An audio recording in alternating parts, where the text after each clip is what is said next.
we went right back with a bit of other help, which I'll talk about in a minute, to the very beginning of our story. And very briefly, I just want to run through that for all of you. This is a story which begins in Limerick in Ireland in 1833 with one man who makes a big mistake and sets off a chain of events that sees us all here today. Now, there are many James Daltons. I have to differentiate between them because the original James Dalton, we call James the Elder, his father was James Dalton. He had a son, James Dalton, who built this building, and he had a son, James Dalton, so it becomes very difficult. Now, the Australian Dictionary of Biography online states that James Dalton, 1834 to 1919, merchant and pastoralist, was born at Duntreleg, Limerick, Ireland, son of James Dalton, innkeeper, and his first wife, Eleanor, née Ryan. Because of the famine, he came to New South Wales with his father in the late 1840s. Now, that's not the true story at all, but that's the story that was put about. In fact, my parents' generation all knew that story. The story is, in fact, that James Dalton, that's James the Elder, I'll refer to him as James the Elder, was coerced by his brother-in-law, Daniel Ryan, to help Daniel basically kidnap a widower that he wanted to marry. So James Dalton, his brother-in-law, Daniel Ryan's father, several others and a few children went to the widow's house. She wouldn't let them in. The children went up, down, through the chimney, opened the door and let them in. Now, that was all very well, and she was taken away on horseback way up into Northern Ireland somewhere for about a week. She wouldn't have anything to do with Daniel Ryan. And so he reluctantly took her home. As soon as he did that, of course, she went straight to the local authorities. And they were all rounded up by the police and placed in jail.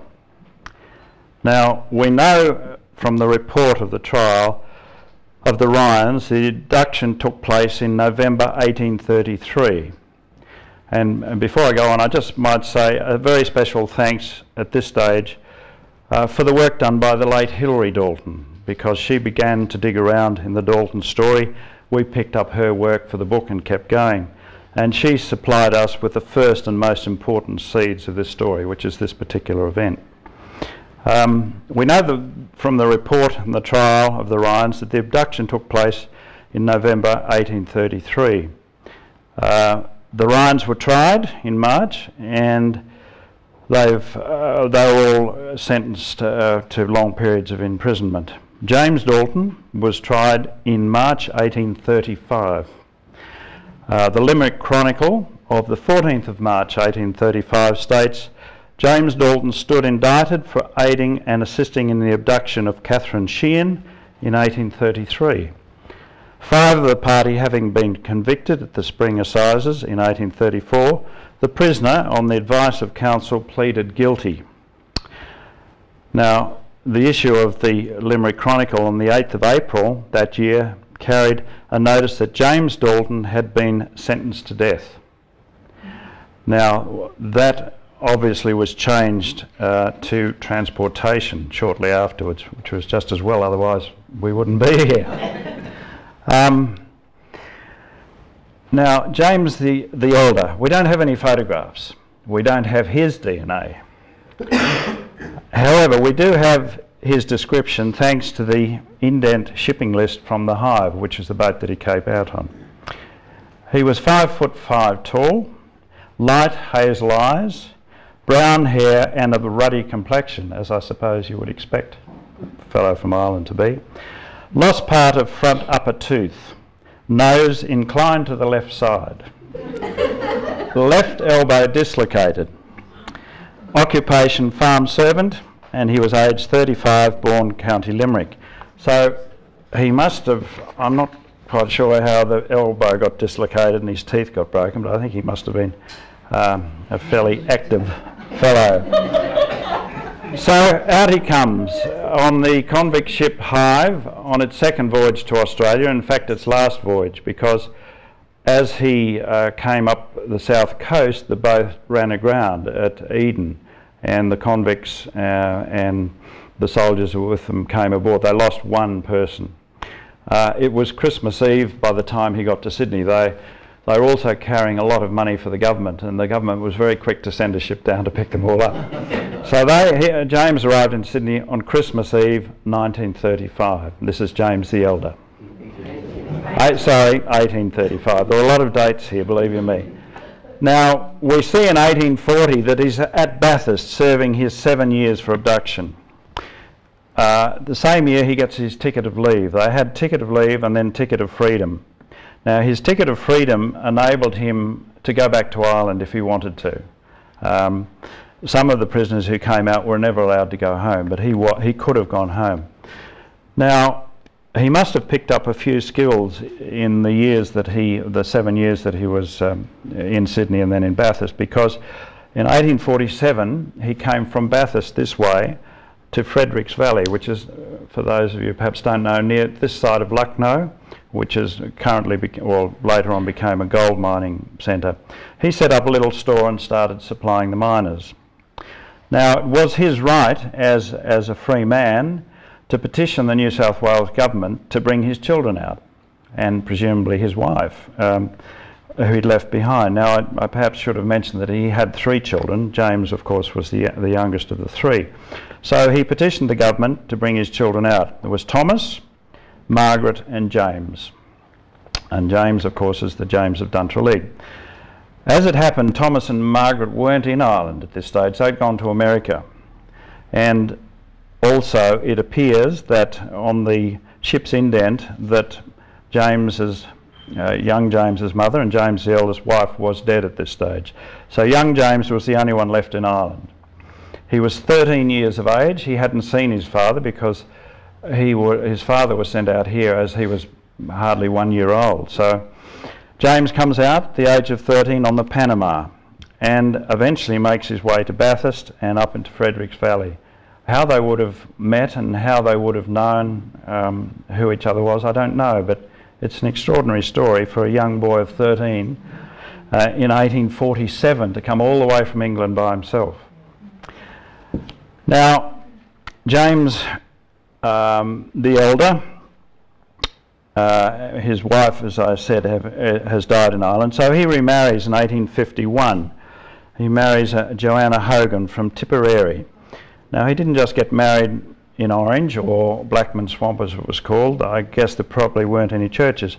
He went back to St Mary's Cathedral in Sydney, the biggest and most prestigious church in Australia probably at that time. So I think that's a rather ironic twist for a fellow who was sent out for abduction, ends up getting married in Sydney's biggest cathedral.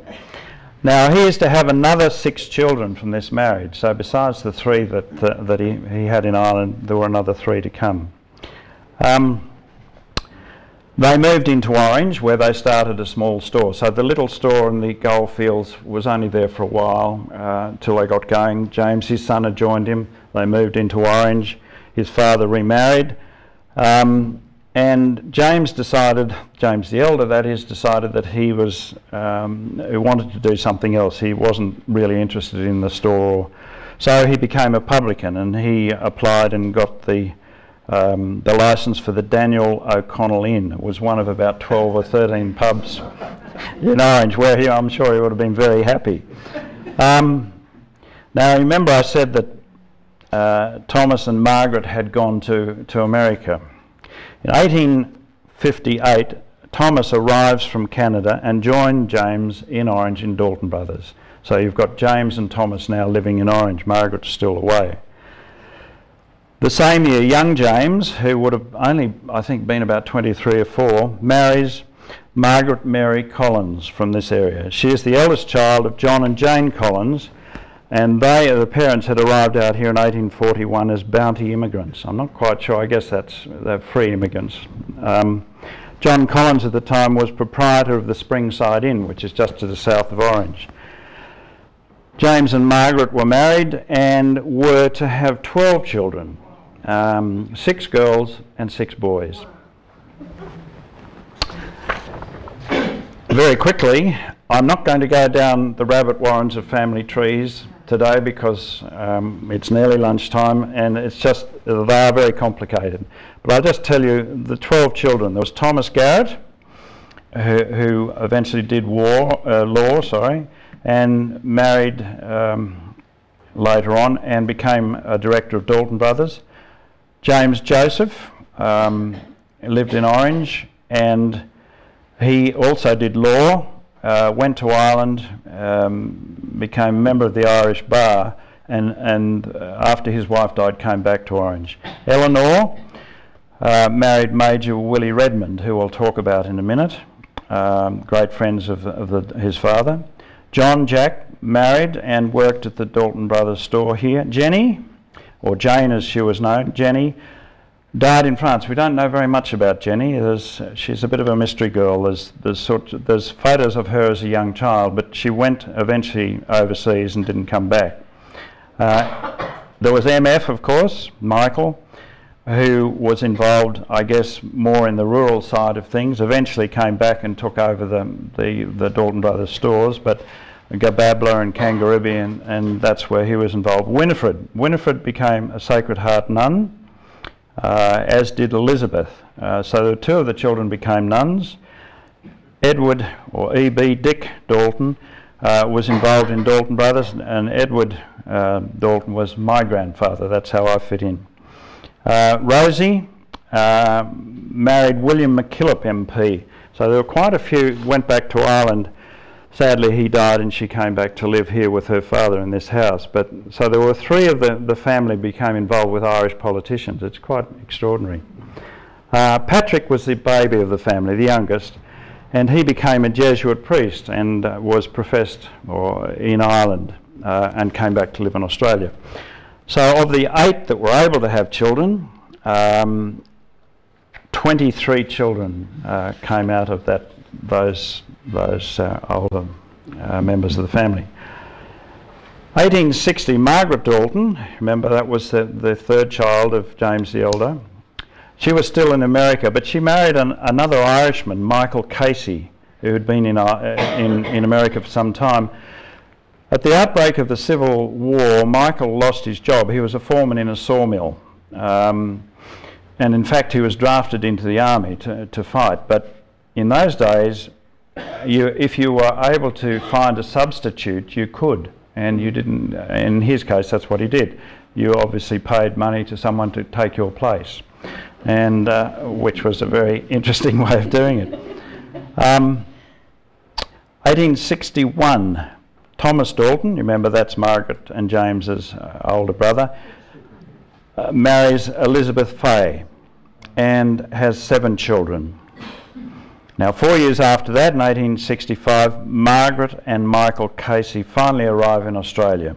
He's got out of being in the army and they decide to come and join the rest of the family. So now all 3 children, in 1865, all 3 children of James the Elder are in Orange. And remember, he hadn't seen these children, I suppose, since he left Ireland. Very sadly, before Margaret and Michael arrive in Australia, their father dies on the 1st of January that year, so he never actually gets to see all 3. He's had the 2 boys with him all that time, but he never gets to see his daughter. His widow will go on and remarry, but there's no more children from that second marriage. And so James the Elder's story ends at that point. He has now left 3 children in Australia. They're all married and they're all getting on in the business of running Dalton store and beginning what turned out to be a very expansive empire with rural properties. He was involved in the railway coming to Orange. The mill was, they ground wheat, and so a lot of their products, their flour products, were sent to England and won prizes at all the prestigious fairs. It was an extraordinary development. A copy of old James, that's James the Eldest death certificate, is down the back, and I might mention there are just some documents there that you might like to browse through later on, including the first piece of information that we had about James' father being a convict. It was in his arrival in Australia. There was just a little note to say that his father had been tried in Limerick and was now living in Bathurst, and that was the grain of the story that we grabbed and went back then to find James's original entry into Australia. 3 years on, James is Mayor of Orange, and Thomas is to become Mayor later in 1877. So they got very, very involved in the community of the town, and there are some illustrated books up the back that I think express the love that the citizens of Orange and the people who worked for him had for him.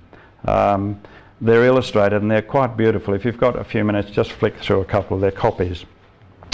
Thomas at this stage decides that he wants to move to Sydney, which he does, and he starts an import-export business in line, I guess, with the Dalton brothers. Elizabeth, his wife, died in 1877 at the young age of 34 years, and Thomas a few years later married Mary Ann Ahern. They had no issue from this second marriage, sadly. So now we have Thomas in Sydney, and James and his sister Margaret and Michael Casey, her husband, working at Dalton Brothers in Orange.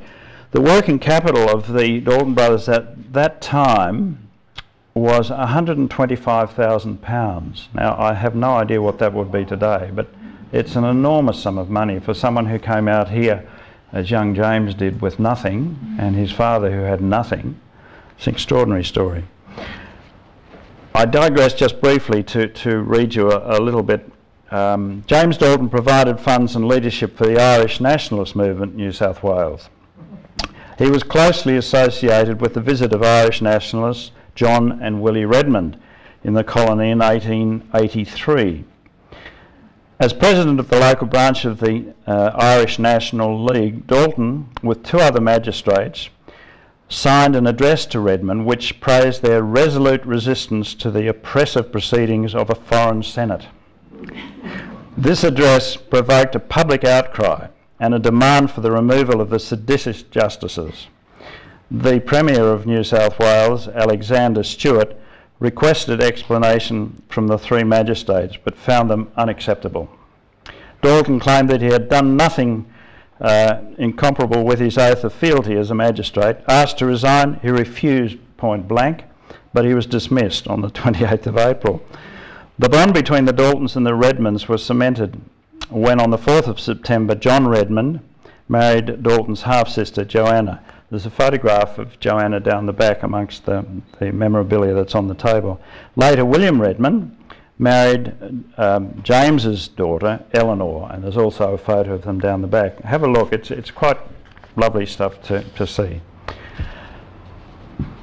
James Joseph, one of the 11 children, son of James Dalton, I have to keep referring back to James of Duntralee, had studied law and he went to the Trinity College in Dublin and was elected to the British House of Commons as a member for West Donegal in the Parnell interest. He was the first native-born Australian to enter the British Parliament, which was quite something, I think. I've missed a little bit. When, in relation to the Redmonds, the permission was asked from the council to have them speak in one of the local halls. The committee refused James permission for him to allow the Redmonds to talk. So as a result of that, James built his own hall. So that's when they came back. And that hall is in Orange now. It's the old Australian cinema. It was a hall that was used for dramatic societies and things like that. I neglected to say a little bit earlier, in 1875, Duntralee was built by James. So 1875, that's going back a little bit, before, just as Thomas moved off to Sydney, his brother. Thomas died in 1901, aged 81. James dies in 1919, aged 84. And Margaret Casey, their sister, died in 1924, aged 92, which only goes to show you, I suppose, that women live a lot longer than men. Duntralig, this is the building and the grounds, was left to James' youngest son, Patrick Joseph, the Jesuit priest, Paddy as he was known. However, the Bishop of Bathurst, an Irishman himself, and I remember him well, he was still around when I was at school, was not fond of the Jesuits, and he refused permission for them to come into his parish. So eventually this building ended up as a guest house associated with the Orange Golf Club. Prior to that, I think during the war, it was an R&R for a lot of the nurses and soldiers who came back here. So it was left open and empty for quite some time, and as a result of that, a lot of the furniture and bits and pieces seemed to disappear, which is very sad. So here we are today. It's 174 years since James set foot in Australia and began the history of the Daltons in Orange. Thank you for your patience and thank you for your interest.